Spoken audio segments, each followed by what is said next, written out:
Hi అండి, ఈరోజైతే గోబీ పకోడా చేయబోతున్నాను. ఎలా చేయాలో మా స్టైల్లో చేసి చూపిస్తాను చూడండి, సింపుల్ ప్రాసెస్తో. ఇదైతే మొన్న తీసుకొని వచ్చాను. ఈరోజైతే దీన్ని ఎలా చేయాలో చూపిస్తాను.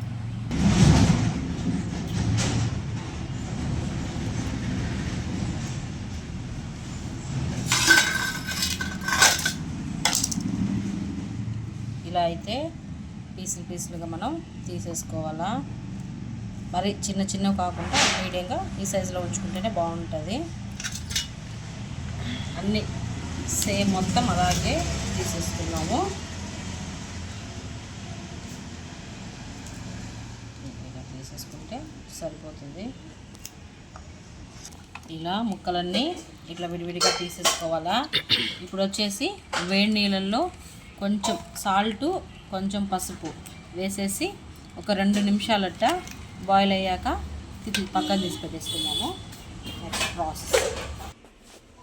ఇప్పుడైతే వేడి నీళ్ళు పెట్టుకున్నాం కదా, సాల్ట్ కొంచెము, అలాగే ఇందులోనే పసుపు కూడా కొంచెం వేసేసి వాటర్ అయితే హీట్ చేసుకోవాలా.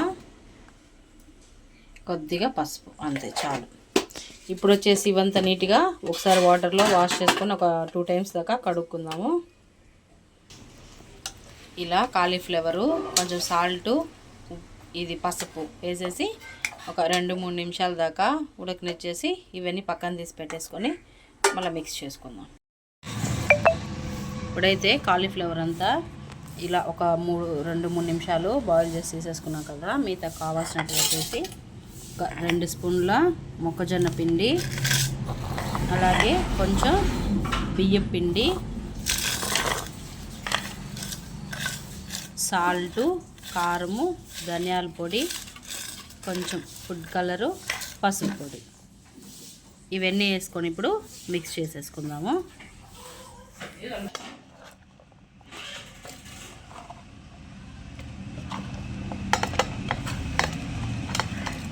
ఇవన్నీ ఇలా అన్ని గిన్నెలోకి వేసుకునేసి ఇవన్నీ కూడా దాంట్లో మిక్స్ చేసుకోవాలండి.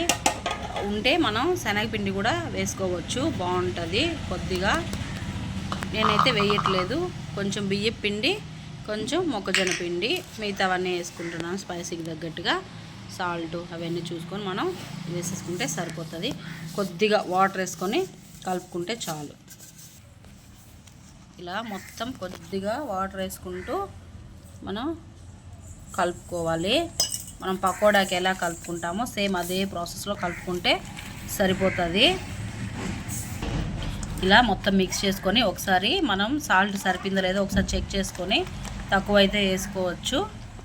ఇదండి, ఇలా అయితే కలిపేసి ఒక 10-20 నిమిషాల దాకా పక్కన పెట్టేసుకుందాము. ఎందుకంటే ఇదంతా కూడా బాగా ముక్కలకంతా కూడా బాగా పడుతుంది. ఇవంతా ఒక 20 నిమిషాలు పక్కన పెట్టేసి తర్వాత మనం ఆయిల్లో డీప్ ఫ్రై చేసేసుకోవడమే. ఇప్పుడైతే డీప్ ఫ్రై చేయడానికి ఆయిల్ పోసుకున్నాము. ఆయిల్ హీట్ అయ్యాక ఇప్పుడు ఇలా కలిపి పెట్టుకున్నాం కదా, ఒక 20 నిమిషాలు అయితే మూత పెట్టి పక్కన ఉంచేసుకున్నాము. ఇంక ఇప్పుడైతే డీప్ ఫ్రై చేసుకుందాము. ఆయిల్ కూడా హీట్ అయిపోయింది. ఇప్పుడు కొద్దిగా ఇవన్నీ వేసుకుంటూ డీప్ ఫ్రై చేసేసుకున్నాము. ఇలా సింపుల్గా చేసుకోవచ్చండి. ఎప్పుడైనా ఈవినింగ్ టైంలో స్నాక్స్ లాగా మనకు తినడానికి బాగుంటుంది. ఇలా సింపుల్గా చేసేసుకుంటే చాలు. అన్నీ అవి ఇవి వేయాల్సిన అవసరం అయితే ఏం లేదు. ఇంకా దీంట్లో యాడ్ చేయాలంటే గరం మసాలా కూడా వేసుకోవచ్చు, బాగుంటుంది. కానీ నా దగ్గర అయితే లేదు, ఉన్న వాటితోనే చేసుకున్నాను అనమాట. ఇప్పుడైతే మొత్తం నీట్గా డీప్ ఫ్రై చేసేసుకున్నాము.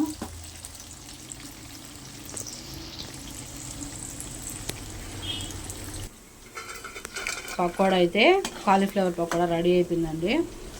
చూసారా ఏ కలర్లో వచ్చిందో. చూడ్డానికి అచ్చం చికెన్ పీస్ లాగా ఉందన్నమాట.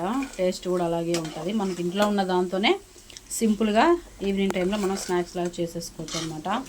అన్నీ అవి ఉండాలి ఇవి ఉండాలి అనే పని లేకుండా ఉన్న వాటితో మనం నీట్గా చేసేసుకోవచ్చు. ఇప్పుడు అన్నీ తీసేసుకొని ప్లేట్లో వేసేసుకొని ఇంకొక వాయి వేసేసుకోవచ్చు. ఇప్పుడు ఒక వాయి తీసేసాం కదా, ఇప్పుడు నెక్స్ట్ ఇంకొక వాయి వేసుకుంటున్నాము. స్పైసీగా కారంగా చాలా టేస్టీగా భలే వచ్చాయండి. ఇలా మనకున్న దాంట్లో చేసేసుకుంటే చాలు. చూసారా గోబీ పకోడా అయితే అయిపోయిందనమాట.